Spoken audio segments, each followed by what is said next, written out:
Easier MPSC चॅनलला subscribe केले नसेल तर लगेच सबस्क्राईब करा आणि बेल आयकॉनला प्रेस करायचे विसरू नका. English grammar bye Wren and Martin. Wren आणि मार्टिन यांनी लिहिलेली बुक आपण मराठीतून शिकत आहोत. आजचा आपला टॉपिक आहे व्हॉइस.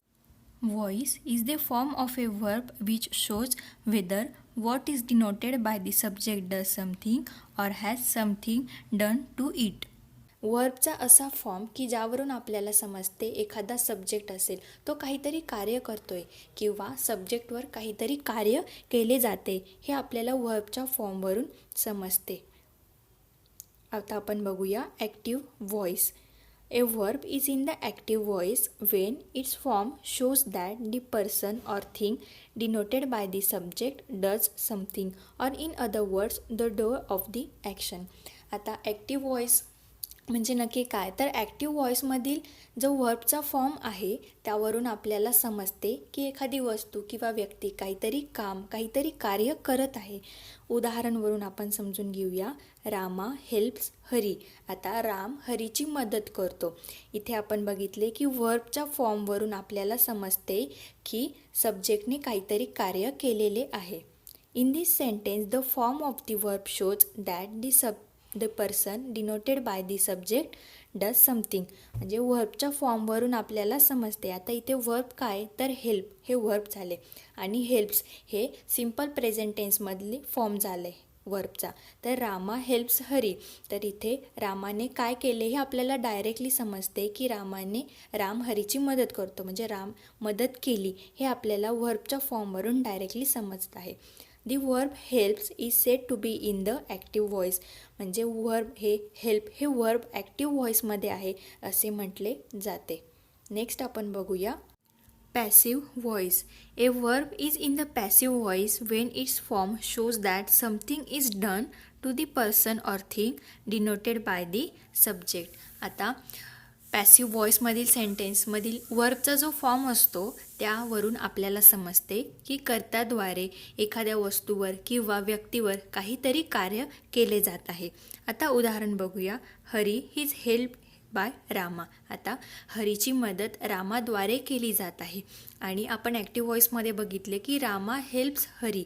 या दोन्ही सेंटेन्सचा मिनिंग सेम आहे, परंतु इथे आपण बघू शकता हरी हे की सेंटेन्समधील ऑब्जेक्ट आहे ते वाक्याच्या सुरुवातीला आपण वापरले आणि ॲक्टिव्ह व्हॉइसमध्ये रामा हे सब्जेक्ट झाले. सब्जेक्टला आपण वाक्याच्या सुरुवातीला वापरले आहे. Hari is help by Rama. म्हणजे आपण इथे बघू शकता की हरी हा ऑब्जेक्ट झाला, म्हणजेच पॅसिव्ह व्हॉइसमध्ये ऑब्जेक्टला प्राधान्य दिले जाते, ऑब्जेक्टला प्रायोरिटी दिली जाते. In this sentence the form of the verb shows that something is done to the person denoted by the subject. म्हणजे वर्बच्या फॉर्मवरून आपल्याला समजते की कर्त्याद्वारा एखाद्या वस्तूवर किंवा व्यक्तीवर काहीतरी कार्य केले जात आहे. त्यामुळे आपण इथे बघू शकता की Hari is help by Rama. Help हे आपले वर्ब झाले. वर्बच्या फॉर्मवरून आपण समजू शकतो की हरीची मदत केली जाते कोणाद्वारे, तर रामाद्वारे. The verb help is said to be in the passive voice. त्यामुळे हेल्प हे वर्ब हे पॅसिव्ह व्हॉइसमध्ये आहे असे म्हटले जाते. The passive voice is form with the suitable tense of the verb be followed by the past participle. म्हणजे passive व्हॉइसमधील जे वर्बचे फॉर्म असते ते सुटेबल टेन्स फॉलो करता. Verb be followed by the past participle म्हणजे वर्ब हे past participle form follow करते. सिम्पल प्रेझेंटमध्ये ॲक्टिव्ह व्हॉइस आणि पॅसिव्ह व्हॉइसच्या वर्बचा फॉर्म कसा असेल ते आपण बघूया. Active voice take, I am taken, आणि जेव्हा टेक्स हे ॲज अ वर्ब असेल तेव्हा इज टेकन, आर टेकन. आपण बघितलेच होते की वर्बला ES प्रत्यय केव्हा जोडायचा. जर तुम्ही सिम्पल प्रेझेंट टेन्सचा व्हिडिओ बघितला नसेल तर तुम्ही नक्कीच बघा. उदाहरण बघूया. Rakesh takes a book. आता इथे आपण बघितले की टेक्स हे आपले वर्ब झाले. हे ॲक्टिव्ह व्हॉइसचा फॉर्म आहे आणि त्याचे पॅसिव्ह व्हॉइसमध्ये कन्वर्ट करताना कसा करायचा, तर a book is taken by Rakesh. इथे चेंज काय झाला आहे, टेक्सचा फॉर्म आपण इज टेकनमध्ये कन्वर्ट केलेला आहे. इथे तुम्ही बघू शकता राकेश टेक्स ए बुक, इथे सब्जेक्टला प्रायोरिटी दिलेली आहे आणि a book is taken by Rakesh इथे ऑब्जेक्टला प्रायोरिटी दिलेली आहे. तर कसा चेंज होतो ते आपण इथे बघू शकतात. नेक्स्ट आहे प्रेझेंट कंटिन्युअस टेन्स. आता प्रेझेंट कंटिन्युअस टेन्समध्ये कसे चेंजेस होतात ते आपण बघूया. जेव्हा आपण आय ॲम टेकिंगचा वापर करतो तेव्हा पॅसिव्ह व्हॉईसमध्ये चेंज होताना आय ॲम बीन टेकन, नंतर इज टेकिंग असेल तेव्हा इज बीइंग टेकन आणि आर टेकिंग असेल तेव्हा आर बीइंग टेकन. आता उदाहरण बघूया. Rakesh is taking a book.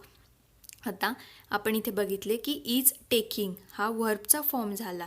आता त्याचे पॅसिव्ह व्हॉईसमध्ये कन्वर्ट करताना कसे करायचे, तर a book is being taken by Rakesh. Changes काय झाले, तर इज बीइंग टेकन. आता आपण आधी बघितलेच होते की इज टेकिंग असेल तर इज बीइंग टेकनचा वापर केला जातो जेव्हा ॲक्टिव्ह व्हॉईसचे पॅसिव्ह व्हॉईसमध्ये कन्वर्ट करतो तेव्हा.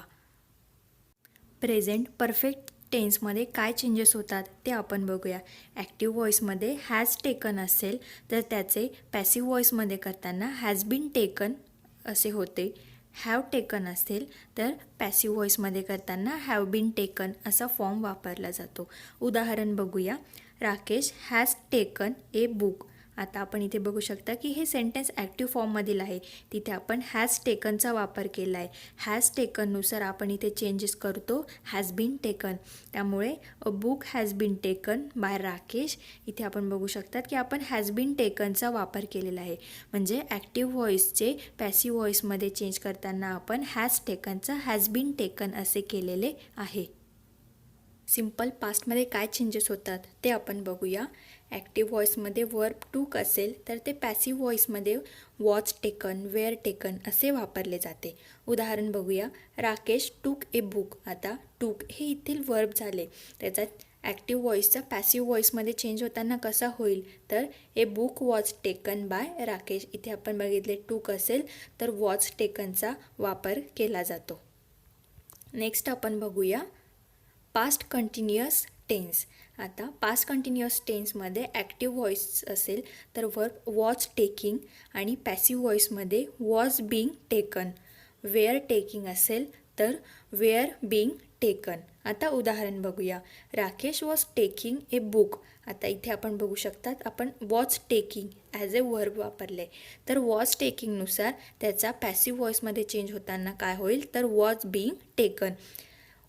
A book was being taken by Rakesh. तर हे झाले पॅसिव्ह व्हॉईसमधील. का, आता आपण इथे बघू शकता की वॉज टेकिंगचे कन्वर्ट आपण वॉज बीइंग टेकनमध्ये केलेले आहे. Past perfect tense.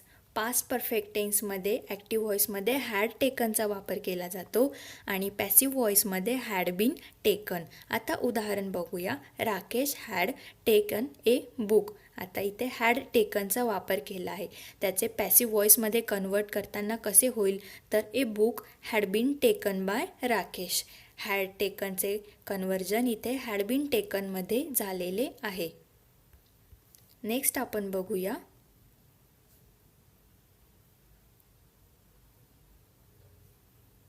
Simple future म्हणजे साध्या भविष्य काळात कसा वापर केला जातो ते आपण बघूया.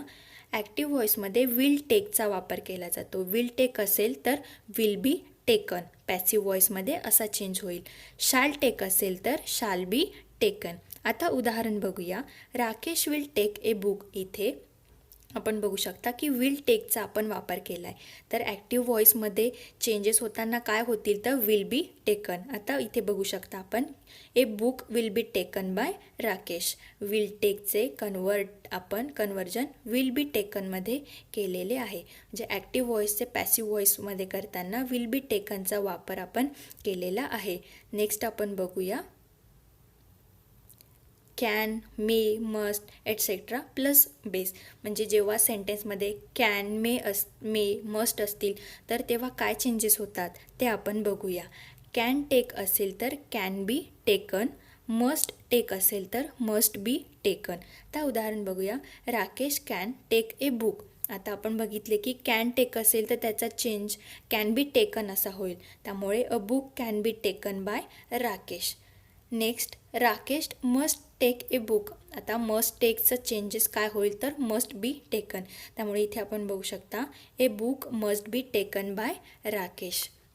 तर आपण बघितलेच की ॲक्टिव्ह व्हॉईसमध्ये कर्त्याला म्हणजे सब्जेक्टला प्रायोरिटी दिली जाते, कर्त्याला प्राधान्य दिले जाते आणि पॅसिव्ह व्हॉईसमध्ये कर्माला प्राधान्य दिले जाते.